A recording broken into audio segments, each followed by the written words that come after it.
S'intéresser maintenant à la GPA qui revient sous les feux de l'actualité. Thierry Vidor, je vous remercie. Est-ce que Famille de France appelait à manifester avec la Manif pour tous pour l'abrogation de la loi sur le mariage homosexuel? Famille de France laisse libre ses adhérents d'aller ou de ne pas aller à la manifestation.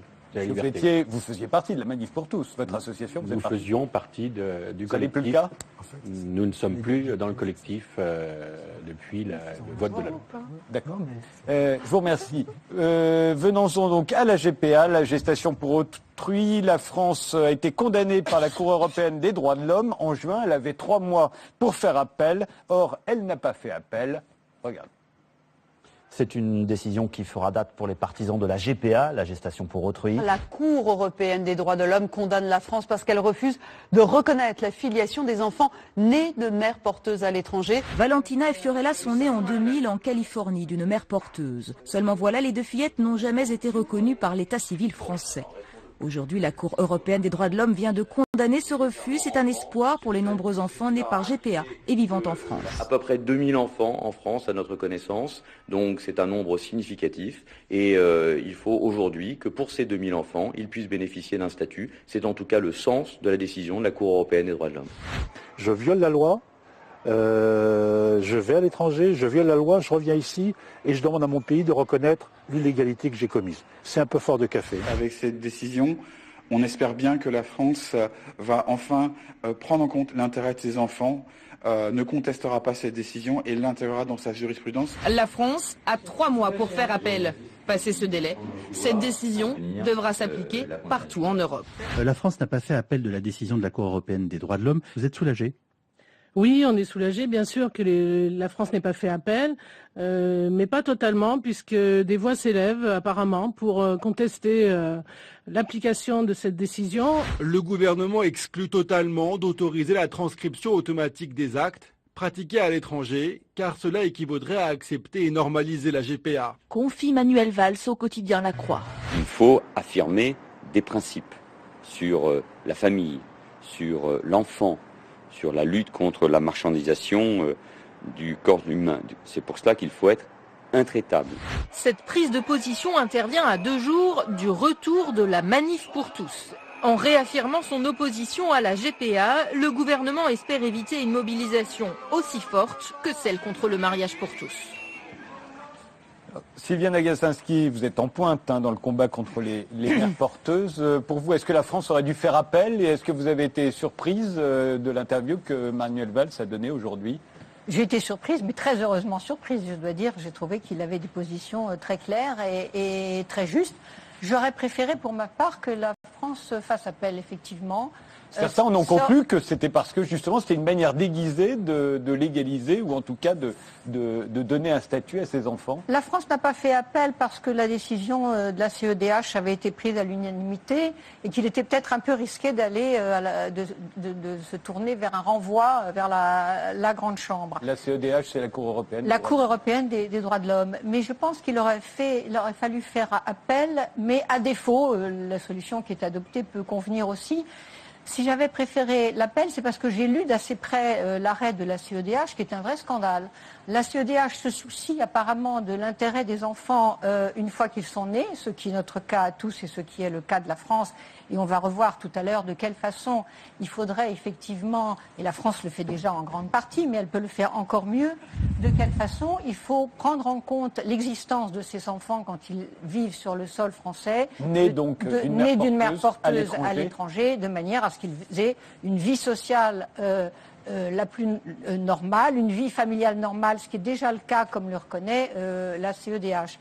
Mais ce texte est scandaleux parce que la CEDH ne se pose pas une seconde la question de ce qui est fait aux enfants, de l'intérêt des enfants, du droit des enfants en tant qu'ils sont des personnes humaines, quant à la façon dont ils sont nés, si vous voulez. C'est-à-dire que la CEDH ne s'occupe absolument pas de la pratique sociale dite des mères porteuses ou de la gestation pour autrui, comme si c'est une chose qui allait de soi. Alors que pour la France, il est tout à fait impératif de respecter d'une certaine manière la personne humaine et son corps, et que, comme on l'a répété depuis des années, depuis 1991, la Cour de cassation, il y a un asservissement de la femme, il y a une marchandisation de son corps et il y a une marchandisation de l'enfant dans cette pratique sociale. C'est au nom de cette aliénation d'une part et de cette marchandisation d'autre part que la France tient bon sur ces principes fondamentaux du respect de la personne. Alors pourquoi elle ne peut pas accepter la transcription des enfants? Rappelez ce que c'est que la transcription. Alors, les enfants qui sont nés, prenons le cas californien des époux Ménesson, puisqu'effectivement c'est à leur requête que la Cour européenne des droits de l'homme a répondu. Donc ces enfants, d'abord, il faut tout de suite dire qu'on vit un matraquage de propagande mensongère depuis des années et des années. On dit ces enfants n'ont pas de papier. Qu'est-ce que ça veut dire? On sait en France. Qu'est-ce que ça veut dire? C'est faux. La Cour européenne appelle ces enfants des ressortissantes américaines. Je reste sur le cas de la Cour européenne, l'un des deux cas. Ces jeunes filles, et c'est très bien comme ça, et on veut qu'elles vivent bien, hein, comprenez bien mon propos, ces jeunes filles sont, selon la Cour, des ressortissantes américaines. Elles ont des passeports américains, elles ont un état civil américain qui établit qu'elles sont effectivement, aux yeux du droit californien, les filles de monsieur et madame Ménesson. Donc, on ne va pas dire que ce sont des fantômes de la République ou qu'elles n'ont pas de papier. Ça, c'est un pur mensonge. Vous savez bien ce que disent les époux. Ils disent ils voudraient qu'elles aient un état civil français stipulant qu'ils sont bien leurs parents. Oui, seulement ce qui quand n'est pas on le veut cas. que ces enfants aient un état civil français, eh bien, on a des enfants et on les déclare à l'état civil selon les règles de droit, qui sont les règles de droit français. Là, vous avez un paradoxe absolument extraordinaire. Vous avez des gens qui se disent, eh bien, on ne peut pas utiliser des mères porteuses en France, et heureusement qu'on ne peut pas en utiliser, parce qu'on sait quelles sont les femmes les plus fragiles qui serviraient de mères porteuses. Ce sont ni nos filles, ni nos belles-sœurs, etc., qui serviraient de mères porteuses. On le sait très bien. Hein. Bon. Donc, pour de très bonnes raisons, ça n'est pas possible en France. Eh bien, tant pis, on va aller faire ça aux États-Unis, ou en Ukraine, ou en Inde.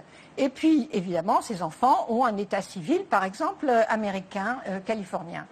On revient et on dit « Ah, mais alors c'est votre faute, c'est la faute du droit français, c'est la faute de ceux qui refusent l'état civil français.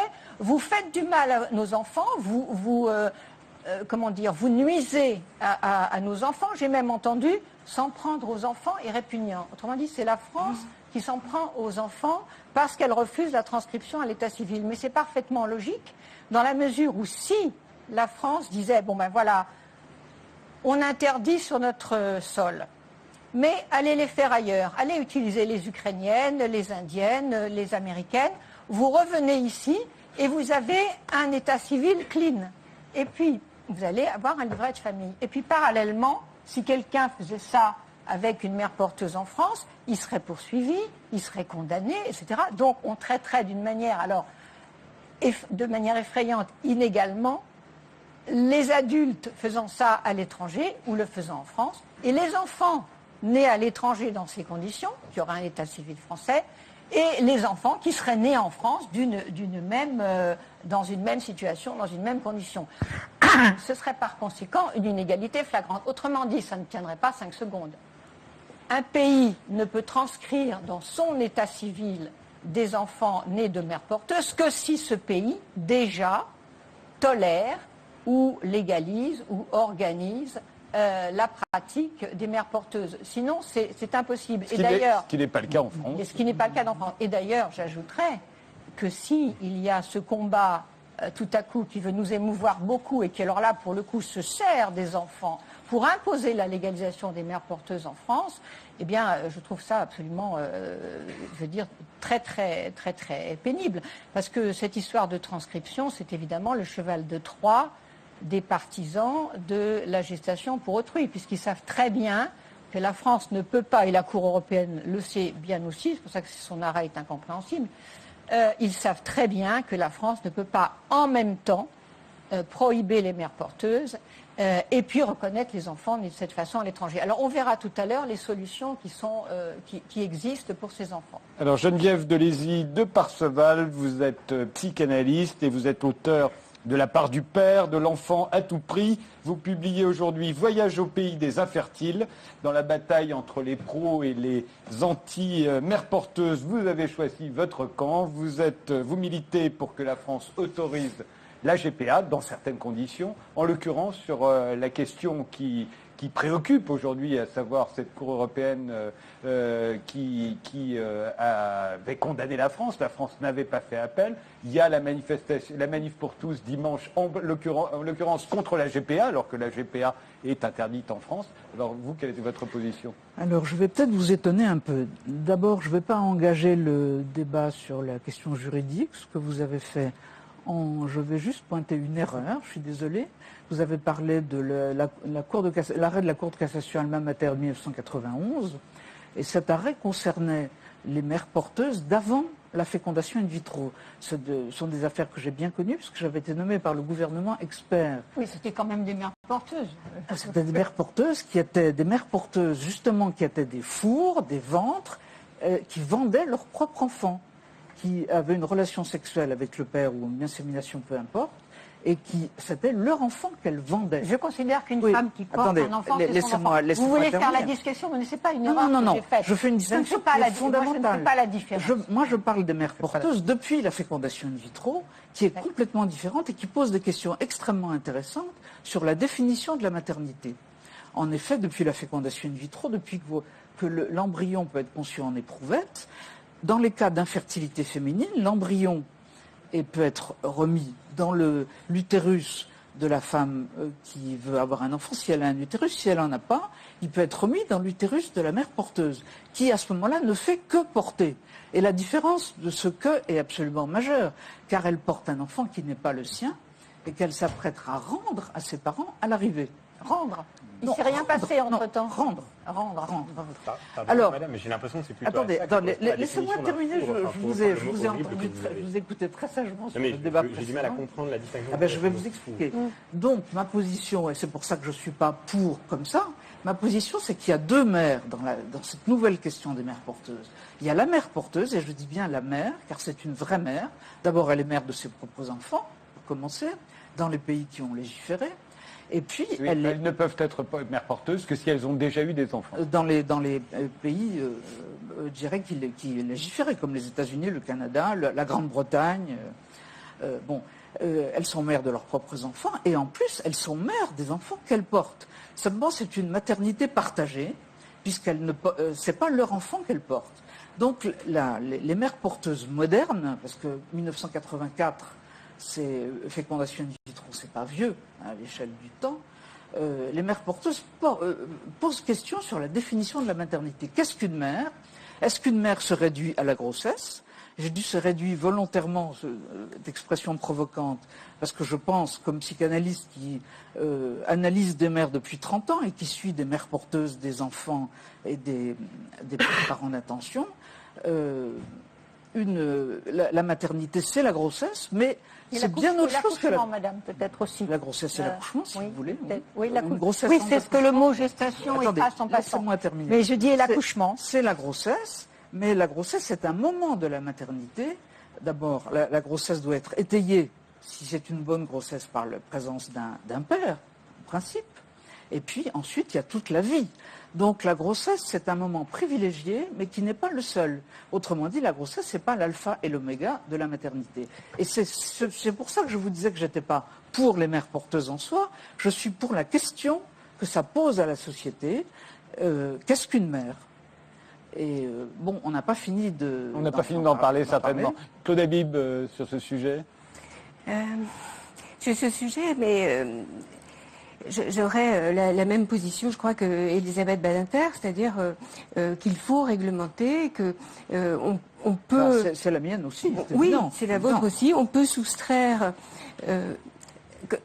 Je suis d'accord avec vous, c'est affreux. On préfère avoir son enfant. Mais enfin, très souvent, quand je vous entends, j'ai l'impression de quelqu'un qui dirait « Qu'est-ce que c'est horrible, votre jambe de bois ?» Mais qu'est-ce que c'est laid, comment pouvez-vous avoir une jambe de bois ?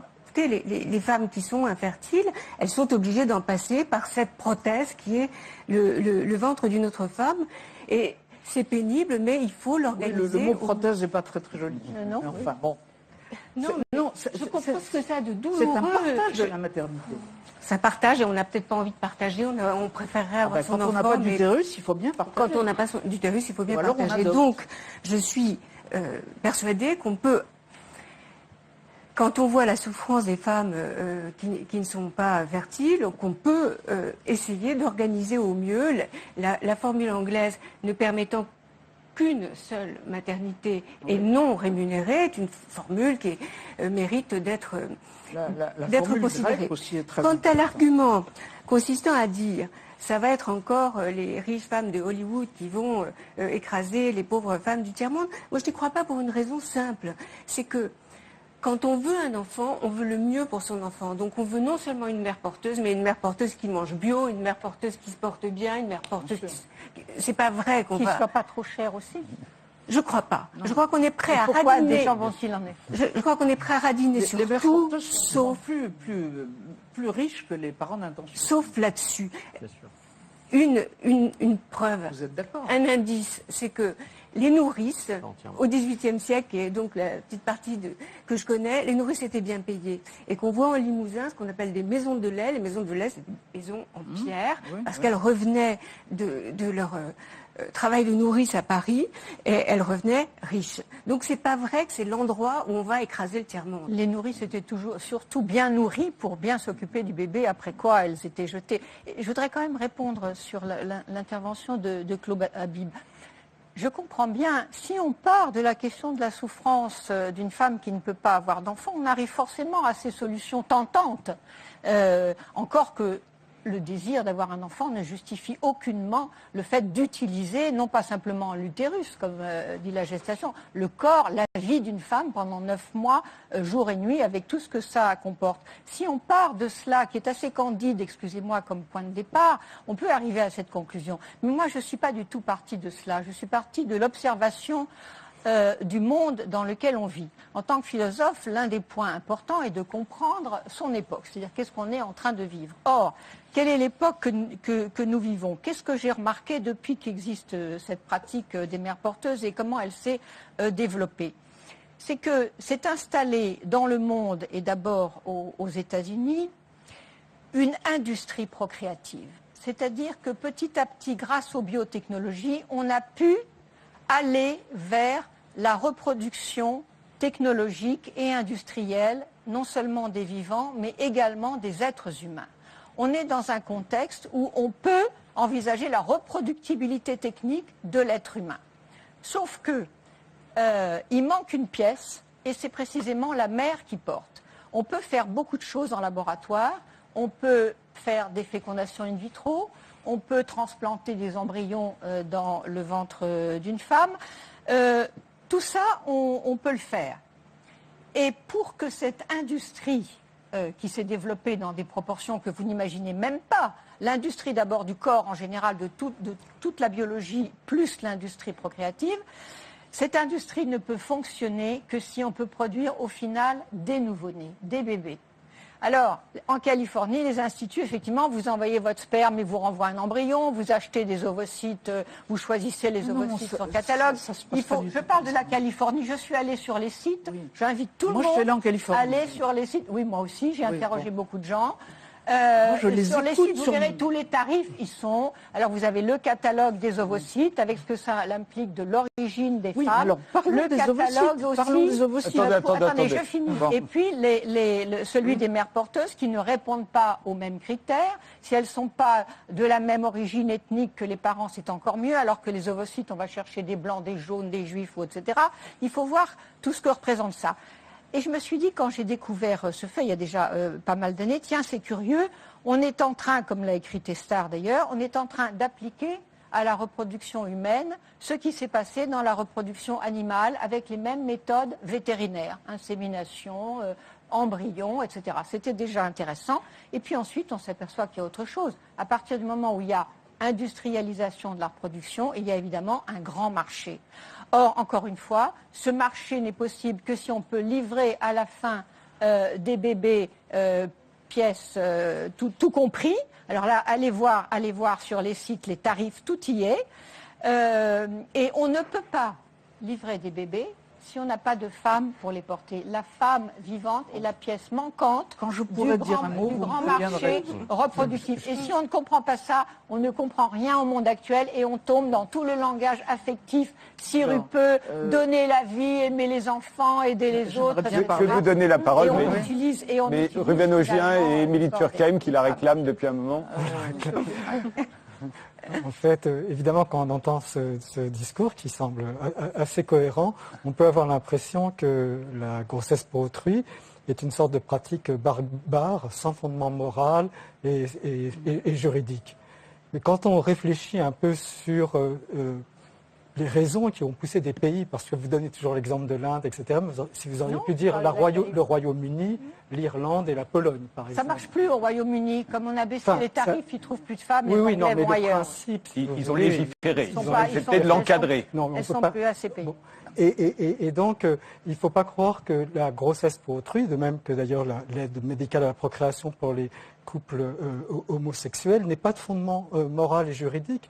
Il y a au moins 3 fondements. Le premier, c'est la libre disposition de son corps. C'est un principe qui nous importe beaucoup. Le deuxième, c'est la possibilité de faire un accord mutuel avec d'autres personnes, du moment qu'il ne nuit pas à des tierces personnes, et dans la mesure où il n'a pas été extorqué, où il n'y a pas eu abus de faiblesse, où il n'y a pas eu de violence ou de menace. C'est de contrat, tout simplement. Ça, nous la reconnaissons, et dans ces limites-là, évidemment. Et le troisième principe, qui est important aussi, c'est celui d'une certaine forme de justice sociale, fait que l'État a le droit d'intervenir pour compenser des handicaps naturels, comme l'absence de l'utérus. Donc, je sais qu'à la Manif pour tous, ils essayent de dire qu'ils ont gagné la bataille idéologique et qu'au fond, l'argument de la marchandisation et de l'intérêt de l'enfant, c'est un argument irréfutable et que ceux qui sont en face sont dans une sorte de vide philosophique. C'est tout à fait faux. La grossesse pour autrui ne doit pas être simplement tolérée, elle peut être justifiée moralement et politiquement. Justement, à ce sujet, puisque vous faites partie de ceux qui manifestent dimanche avec la Manif pour tous, vous manifestez contre la GPA, mais en France, la GPA est interdite. Oui, il y a une grande hypocrisie sur ce point, mais je voudrais d'abord... De la part de qui? De ceux qui manifestent ou de la part du gouvernement. Enfin, je crois qu'il y a... Je crois qu'ils ont été clairs, ils sont plutôt... Mais non, justement, parce que ce qui est très paradoxal, c'est que M. Valls, arrêtons-nous un instant là-dessus, M. Valls aujourd'hui nous explique que la GPA est, je cite, une dérive insupportable. Et il le dit quelques jours après l'expiration du délai de recours devant la CEDH. Si vraiment la GPA a été une dérive insupportable, pourquoi la France, même soucieuse de son honneur, n'a-t-elle pas au moins fait appel de ce qui la condamne à accepter cette dérive insupportable? Pourquoi aujourd'hui... Il n'a jamais dit dérive. Il a dit insupportable. Il a dit c'est une pratique insupportable. Il l'a dit dans la croix. Il l'a dit dans la croix. Alors, il faut croire que M. le Premier ministre adapte son discours aux gens auxquels il parle, ce qui serait encore plus insupportable. Il l'a répété ensuite dans une déclaration de presse. Non, ce que je voudrais dire simplement, c'est que, encore une fois, si vraiment le gouvernement était déterminé à lutter contre cette pratique, il commencerait par s'intéresser aux pratiques des agences qui aujourd'hui, parce qu'il faut regarder, c'est quand même ça la réalité de la gestation pour autrui, qui aujourd'hui, à 300 mètres de l'Assemblée nationale, dans les grands hôtels parisiens, vont vendre sur catalogue des enfants à partir des données physiques et sociales de leur mère porteuse et des donneuses d'ovocytes. Elles sont poursuivies dans ce cas-là en France. Et aujourd'hui, les poursuivis... Non, il ne se passe rien. Il y a eu 2 plaintes. L'Association Juriste pour l'Enfance a encore déposé une plainte aujourd'hui. Une autre plainte a été déposée il y a 8 mois. Il n'y a toujours aucune réaction du parquet. Et on voit bien d'ailleurs la grande hypocrisie, le grand décalage entre le discours du Premier ministre et celui de la ministre de la Justice, qui de fait sont complètement en désaccord. Mais peut-être juste pour revenir sur tout à l'heure, il n'y a pas de désaccord. Je donnerai la parole à Erdogan Bidet. Pour revenir sur ce que vous disiez à l'instant. Je vous remercie beaucoup de ce que vous dites, parce que moi je ne considère pas du tout, contrairement à ce que vous sembliez dire, qu'il y ait une différence entre une position philosophique et un vide de position philosophique. Je pense au contraire que dans la partie de ceux qui défendent la gestation pour autrui, il y a une vision philosophique qui est tout à fait construite, et je vous remercie de l'exposer. Cette vision que vous avez développée, c'est celle de la liberté de disposer de son corps et de contracter de façon parfaitement libre avec la personne qu'on veut, à condition que le contrat n'ait pas été extorqué. Et la justice sociale aussi. Voilà. Simplement, peut-être, le problème, c'est qu'il y a peut-être une tension entre les deux, parce que si vraiment on considère que cette liberté de contracter doit être absolue et que la liberté de disposer de son corps doit être absolue, on tombe dans la vision que défendait par exemple un Pierre Berger avec la même logique, c'est-à-dire louer ses bras ou louer son ventre, c'est la même chose, et donc on devrait par la même occasion supprimer dans son ensemble, par exemple, le droit du travail, le droit social. Si la liberté de contracter est absolue tant que les contrats ne sont pas extorqués, je termine juste. Dans ce cas, au nom de quoi interdit-on à deux personnes de faire un contrat entre eux pour se payer 1 euro de l'heure, par exemple, pour faire des contrats d'une journée? En fait, en réalité, on reconnaît bien que la liberté de contracter doit être encadrée et doit être protégée. Et aujourd'hui, clairement, je crois qu'il y a une énorme hypocrisie, pour le coup, et je terminerai par là, à revendiquer la gestation pour autrui au nom de la justice sociale, pardonnez-moi. Mais il faut savoir de quoi on parle exactement. On parle évidemment de quelque chose qui, de toute façon, ne peut bénéficier qu'à des couples aisés, en tous les cas, en l'état actuel des choses, de façon évidente. J'ai vu, Mme Delézy, de Perceval, que vous recommandiez que les mères porteuses soient correctement indemnisées. Vous avez dit qu'il fallait qu'elles soient bien payées. Ça veut dire que de toute façon, ça ne profitera qu'à des gens qui sont plutôt riches. C'est pas tout à fait la même chose, indemniser. Qu'à des gens qui sont même plutôt riches, en tous les cas. Mais une indemnisation. Ça dépend. Si c'est la sécurité sociale, les chirurgiens sont bien payés. Ça n'empêche qu'on ne. Et d'ailleurs, ce serait bien que paye pas nos opérations. En tous les cas, la réalité de la gestation pour autrui, c'est évidemment aussi les baby farms en Inde. C'est évidemment l'exploitation du corps des femmes. Et je rejoins parfaitement Mme Agacinski sur ce point. C'est ça qu'il faut prendre en charge et prendre en compte si on veut être un peu lucide. Si on veut parler d'argent, et je crois qu'il faut parler d'argent dans la procréation médicalement assistée, il y a un scandale qui est celui des dons d'ovocytes, plutôt des ventes d'ovocytes. Et la gestation pour autrui, c'est epsilon par rapport à ça. Vous avez 1000 femmes qui vont en Espagne tous les mois et qui vont acheter des ovocytes. Et ça, c'est beaucoup plus important que les deux mères qui vont aux États-Unis ou au Canada faire une gestation pour autrui. Mais c'est la même chose. Mais non, on est dans le capitalisme intégral. On est dans le tout marché. Tout s'achète, tout se vend, y compris la vie, y compris les bébés, les embryons, les... Je voudrais donner la parole à Émilie Turquem et à Erwan Binet. Naïveté totale. Ouais, moi, ce que je trouve compliqué, c'est de faire un contrat sur... pour moi, la gestation pour autrui, c'est aussi étrange que le mariage catholique. Ça revient à s'engager sur des sentiments. Donc je comprends, par exemple, quand on se marie, qu'on puisse s'engager à soutenir financièrement ou moralement quelqu'un à vie. Mais s'engager à éprouver des sentiments d'amour dans 30 ans, c'est pas quelque chose qu'on peut décider avec la force de l'esprit ou avec la force de la loi. Et une mère porteuse qui décide contractuellement de ne pas être la mère de l'enfant qu'elle va porter, ça n'empêche pas que peut-être dans certains cas, et tout à fait malgré elle, le fait d'avoir un enfant dans son ventre fait qu'elle va avoir des sentiments d'amour, appelés-les maternels, ou d'amour tout court pour son fœtus, et qu'au moment de devoir donner à l'adoption cet enfant, ce soit un déchirement pour la mère et pour son bébé. C'est pas donné à l'adoption, elle le rend à ses parents. C'est pas donné à l'adoption. Non, parce que quand on a porté dans son ventre, on ne peut pas anticiper ce qu'on va ressentir dans cet enfant. Écoutez, moi j'écoute des mères porteuses depuis une quinzaine d'années, parce que je veux bien parler philo, ça m'intéresse, mais moi je voudrais parler de ce que je connais, qui est tout de même la réalité de la clinique des mères porteuses. Eh bien, ces mères porteuses, elles ont en général des liens d'amitié avec la mère qui attend. Je cite dans une recherche que j'ai faite aux États-Unis une mère porteuse qui, dès qu'elle est enceinte, dit, met un petit mot sous la porte du paillasson de la mère porteuse, de la mère d'intention,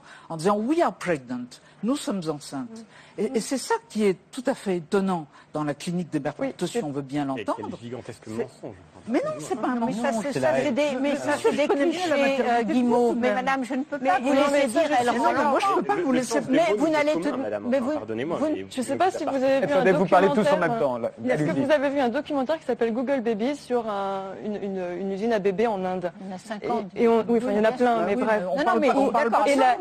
Et donc tout ce documentaire ne nous montre que des femmes qui nous disent, au moment où je vais donner mon enfant, je vais essayer de pas pleurer, je vais dire que c'est le plus beau moment de ma vie. Pourquoi parle-t-on de l'Inde? Nous parlons. Non, mais on parle de l'Inde parce qu'en l'occurrence, on pourrait légiférer. Émilie, dans la loi anglaise, dans la loi anglaise, la mère porteuse a le droit de garder l'enfant. C'est elle qui se prononce et elle a 15 jours pour décider. Bien sûr, sauf que quand on le fait en Inde et qu'on le fait pour de l'argent, on n'a pas vraiment le choix. Mais pourquoi parler d'Inde alors que nous parlons d'un pays? La question, c'est justement, puisqu'elle voudrait que ce soit ici, en France, mais encadré, évidemment, et à ce moment-là... Parce que même quand c'est encadré, ce à quoi on s'engage... Frédéric. Je ne sais pas, moi, Quand vous avez un asservissement intrinsèque, quand vous voulez séparer la grossesse de la personne qui le vit et que c'est une aliénation fondamentale, normal. Et qu'est-ce que vous faites de l'adoption, là? On n'encadre pas l'esclavage, on l'abolit. Et la position de Manuel Valls aujourd'hui, ça a été de dire on va avoir une position vers l'international pour faire régresser. C'est pas le Vatican. On va faire régresser. Mais je n'ai rien à voir avec le Vatican. Enfin bon, vous avez écrit des livres sur les pères de l'Église, je les ai lus. Oui, c'était assez critique, vous n'avez pas dû les lire. Si. Non, mais madame, comment pouvez-vous dire une seconde qu'on rend un enfant? Est-ce que vous croyez qu'un petit embryon avec quelques cellules, c'est un enfant? Mais comment? Je finis. Cet embryon ne deviendra jamais un enfant s'il n'est pas porté pendant 9 mois. Et la génétique ne fait pas l'enfant, vous le savez très bien. Alors, l'épigénétique, je termine, mais c'est très important, on ne comprend pas ces choses-là. On ne les comprend pas. L'enfant, il n'est pas un enfant, un embryon n'est pas un enfant. S'il ne traverse pas ces 9 mois avec des échanges épigénétiques qui transfèrent, qui le transforment en permanence, il ne sera jamais un enfant. Ne dites pas qu'on rend l'enfant. Pourquoi est-ce que ça n'est pas un esclavage? Je vous parle d'un cas. Parce qu'on peut peut-être parler d'un cas plutôt que de philo. C'est le système. Un cas, c'est pas scientifique. Pas le cas. Non.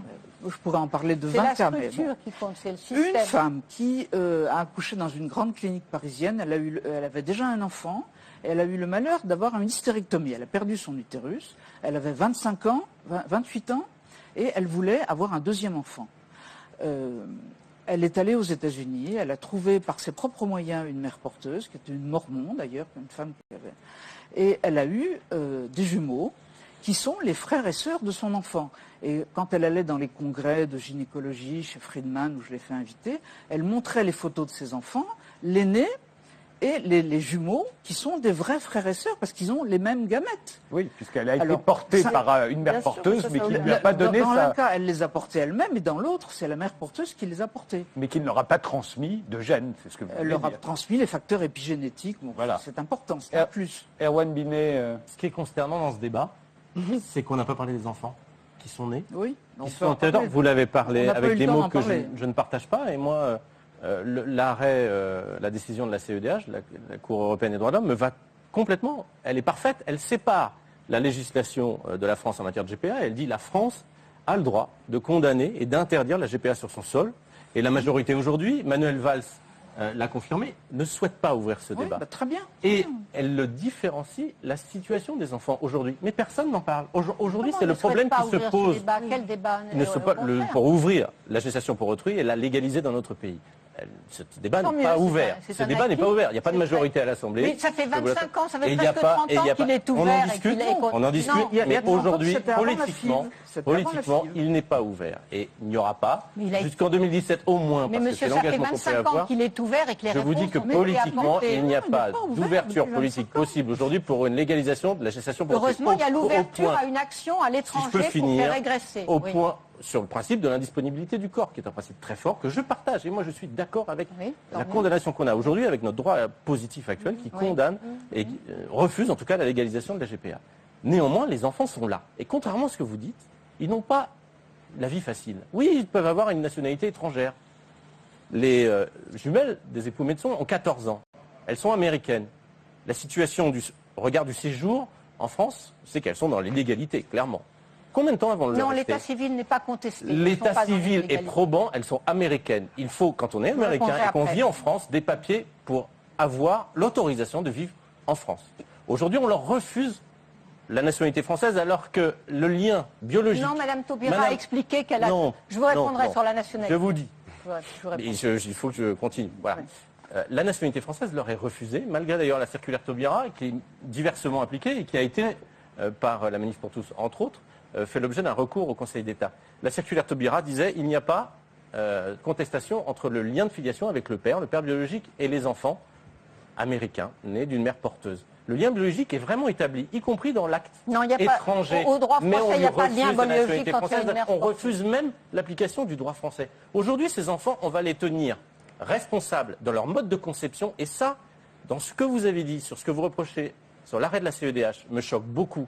Vous dites l'arrêt de la CEDH me choque parce qu'il n'a pas tenu compte du mode de conception de l'enfant. Mais heureusement que pour l'attribution des droits, aux uns et aux autres. On ne tient plus compte depuis des années du mode de conception. Est-ce que je connais, madame, votre mode de conception? Est-ce que vous connaissez, madame, mon mode de conception? Est-ce qu'on va juger ad vitam aeternam les droits que vous aurez, les droits dont je peux bénéficier en fonction de mon mode de conception? C'est très grave ce que vous Je vous réponds sur la CEDH parce que... La CEDH, je le rappelle, c'est la Cour européenne des droits de l'homme. Très vite, parce qu'on n'a plus beaucoup de temps. Si, parce que la question, c'est effectivement les droits des enfants. Les enfants, ce qui intéresse les gens, c'est de comprendre ce que c'est que les mères porteuses. Oui, mais je crois que ça, ils ont pas mal compris. On parle des enfants qui sont nés. Voilà. Les enfants sur notre sol. Non, ces enfants qui sont nés sur notre sol, la France a les moyens de répondre pour satisfaire à leur situation, à leur bien-être. Elle l'a déjà fait. Alors d'abord, vous avez sûrement vu que la CEDH a reconnu que les enfants n'avaient aucun problème de vie familiale normale. Elle l'a reconnu. Et d'autres peuvent en avoir. Tous ceux qui sont nés en quelque part. D'autre part, on l'a dit tout à l'heure, ils ont un état civil. Troisièmement, la France a répondu, mais oui, mais c'est normal que ce soit un état civil étranger. Ils ne peuvent pas. Ils ont un père français. Parfois, ils ont un père et une mère française. Alors, passons à la nationalité. Qu'a dit Madame Taubira? Et je l'ai compris d'ailleurs avec un certain retard. Elle a dit, l'état civil établi à l'étranger indique qu'il y a 2 parents français. À partir de là, ces enfants auront, c'est le sens de sa circulaire, la possibilité d'avoir un état civil français. Et c'est important pour renforcer, d'une certaine manière, la sécurité, l'identité de ces enfants, s'ils veulent être français. Donc, il ne reste pas, en fait, de difficultés réelles pour ces enfants, mais il est bien entendu, encore une fois, comme je le disais tout à l'heure, si vous voulez légaliser, inscrire à l'état civil des enfants nés à l'étranger, aussitôt vous êtes obligé de reconnaître la même chose en France. Et puisqu'on parle du cas de la famille Ménesson, on pourrait peut-être préciser aussi que ces gens qui sont emblématiques, comme on dit, sont aussi assez représentatifs d'une certaine propagande mensongère. Je le disais tout à l'heure, dire que les enfants n'ont pas de papier, ça n'est pas juste. Et j'entendais il y a 2 jours sur RTL Madame Ménesson qui répondait à Yves Calvi. Yves Calvi lui demande, mais vous demandez juste la transcription ou vous êtes pour la légalisation des mères porteuses? Elle répond, ah non, juste pour la transcription, pas pour la légalisation des mères porteuses. Ce qui est un mensonge manifeste, puisque M. Ménesson est le coprésident de l'association Clara, qui est un comité de soutien pour la légalisation de la GPA. Mais si, attendez, je finis. Pour la GPA en France, non, ses parents. Moi, j'aimerais bien commencer. Ce que je veux dire, c'est que ses parents sont aussi des gens qui militent activement. Attendez, je les ai rencontrés. Absolument, moi aussi. Moi, je les au sein de l'association Clara pour la légalisation des mères porteuses, sachant très bien que la transcription conduira à ça, et que cette association Clara, on parlait tout à l'heure, je parlais du marché californien, cette association Clara, elle a par ailleurs été sponsorisée, financée par une agence de mères porteuses de San Diego qui s'appelle je l'ai vu sur le site de cette association. Vous allez trop sur le site, vous n'écoutez pas. Attendez. C'est pas le sujet. Par une agence de mères porteuses de San Diego en Californie qui a financé cette association. C'est logique. Il y a un lien direct entre les agences. Je termine simplement ce point et j'arrête. Il y a un lien financier entre les agences américaines qui militent pour trouver une clientèle de parents d'intention, comme vous dites, en France, les associations qui militent, comme celle de M. Ménesson, pour la légalisation des mères porteuses, et toute cette pour transcrire les enfants à l'état civil. Tout cela se tient parfaitement et j'aimerais bien qu'on comprenne ces liens. Je voudrais juste dire quelque chose. Très vite. Très vite. Quand j'ai écouté avec M. Valls avec beaucoup d'intérêt, parce que je me suis dit au fond, plutôt que de s'envoyer des arguments à la figure, il faut essayer de comprendre pourquoi il y a un tel malaise. Et moi je l'entends, ce malaise. Et ce malaise, il nous vient de l'adage du droit romain, la mère est celle qui accouche. Voilà. Donc nous sommes tous là-dessus. Demandez à un enfant dans la rue c'est quoi une mère, il vous dira c'est la femme qui a un gros ventre et qui accouche.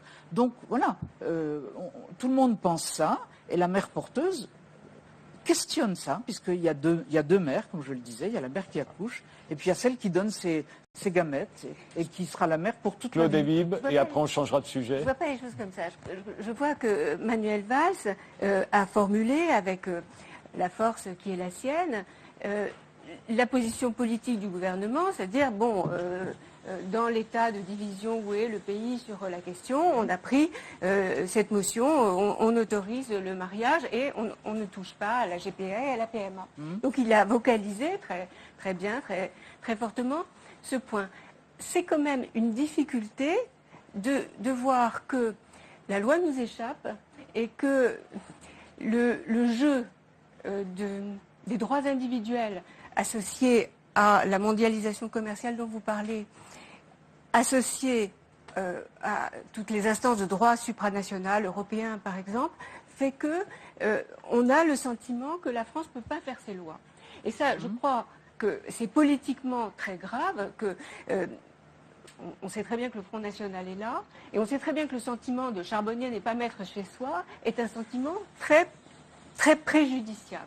Donc il y a un problème politique, il est sérieux, je comprends pourquoi Manuel Valls fait ces mouvements, et pourquoi ces revendications individuelles, même si je peux être en accord et en écho sur la question de la fertilité, etc., sont risquées, sont préjudiciables en ce moment. Quelqu'un voulait ajouter quelque chose sur ce sujet et on en change tout de suite après. Oui, je suis un peu frappé par le fait que des sujets qui sont aussi délicats, que le sort des enfants, qu'on devrait aborder avec une certaine délicatesse, avec une connaissance approfondie du sujet, mais aussi avec beaucoup d'empathie, que parfois ils fassent l'objet d'un rejet tellement dogmatique, tellement violent, comme si le sentiment tout à fait naturel qu'on a de vouloir faire la meilleure vie pour les enfants. Et aussi, je n'ai pas d'empathie, je n'aime pas les enfants. Et aussi pour les mères porteuses. Pour les mères porteuses moi non plus, j'en ai juste eu 3. J'ai aussi un petit peu d'empathie pour toutes les femmes du monde à qui on inflige ça ou qui consentent, comme vous dites, ou qui consentent à faire ça. Encadrer.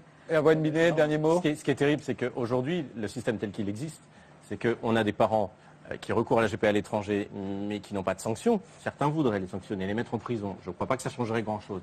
Des agences qui sont placées à l'étranger et qui ne sont pas à disposition du droit français, on ne peut pas grand-chose. Et les enfants, les seuls qui n'ont consenti à rien, entre la mère porteuse, l'agence, les parents, c'est l'enfant. Or, aujourd'hui, toute la peine, toute la punition et tout le poids de la fraude en droit retombe sur eux. Mais pas du tout. Manuel Valls a dit que tout Manuel Valls a dit que nous allons régler ce problème. Il a raison. Mais il est déjà pas fermé le débat là-dessus. Il a dit que la reconnaissance et la transcription ne se refait pas de manière automatique. Mais je pense qu'il faut... Aujourd'hui, l'état du droit, Mme Gansky, c'est que c'est l'enfant sur lequel pèse la fraude. Non, mais ça, c'est une... Non, on ne recommence pas, Merci, Geneviève Delézy de Parseval. Je voudrais qu'on s'intéresse aussi à un débat qui a lieu à l'étranger. C'est le débat sur la dépénalisation de l'inceste qui a lieu actuellement en Allemagne. Et oui, ça aussi, c'est la famille et ça aussi, c'est l'actualité. It's one of the most taboo subjects in the world, illegal in most countries, frowned on in almost every society. Le Conseil d'éthique allemand voudrait dépénaliser l'inceste entre frères et sœurs majeurs et consentants. Au Canada, là c'est carrément un acte criminel passible de 14 ans de prison. Love is not a crime. That's what Germany's National Ethics Council thinks, as it's pushing for an end to the criminalization of incest. On va vraiment pouvoir coucher entre frères et sœurs de manière légale en Allemagne. C'est la question qui fâche en tout cas en Allemagne. Tout commence avec une histoire d'amour peu commune, celle de Suzanne et Patrick, parents de 4 enfants. Ces 10 dernières années, ils ont fait l'objet de plusieurs condamnations, car le couple est incestueux. Frères et sœurs, ils se sont rencontrés à l'âge adulte. 2 de leurs enfants sont handicapés. D'un point de vue juridique, nous estimons que cette interdiction de l'inceste en Allemagne affecte et détruit le droit à l'autodétermination sexuelle de ces couples. This has nothing to do with morality. It's about protecting people. 50% of children born out of incest suffer some form of mental illness. I consider this a sin against children. In Germany, they want to destroy the traditional family unit. Here they are talking about siblings being in a relationship. But what comes next? Parents with their own children? Erwan Binet, est-ce qu'il faudrait pas dire d'abord, parce que c'est vrai que ça a causé énormément de débats en Allemagne, en France, c'est déjà comme ça. Non, vous ne pouvez pas dire ça. Ah, je regrette. L'inceste entre personnes majeures et consentantes a été décriminalisé en France en 1791. Elle a figuré dans le code pénal et le Conseil constitutionnel l'a retiré à travers une décision de 2011 parce que le législateur, lorsqu'il attribue une peine, donc quand il définit une peine, doit être très précis dans la définition de cette peine. Et en l'occurrence, le mot famille était trop large pour le Conseil constitutionnel et l'a supprimé du code pénal. Dès lors, effectivement, depuis 2011, nous n'avons plus de condamnation de l'acte d'inceste dans notre code pénal. En revanche, lorsque l'acte sexuel est effectué avec un mineur ou lorsque il y a un acte non consenti, le caractère incestueux est aggravant. Par ailleurs, l'interdiction de l'inceste figure dans notre code civil à travers l'interdiction du mariage et l'impossibilité d'avoir un lien de filiation avec... Ce que les Allemands, là en l'occurrence le Conseil d'éthique, qui n'a qu'une valeur juste de... Je pense qu'il ne faut pas donner trop d'importance. Le Conseil d'éthique, c'est une vingtaine de personnes, si je crois, qui d'ailleurs a un avis que consultatif. Le législateur allemand ne sera pas du tout obligé de suivre ça, et je pense qu'il ne le fera pas. D'accord. Mais je ne comprends pas. En France, un frère et une sœur de 30 ans, comme c'est le cas là, en l'occurrence, qui coucheraient ensemble, ils n'ont pas le droit de se marier.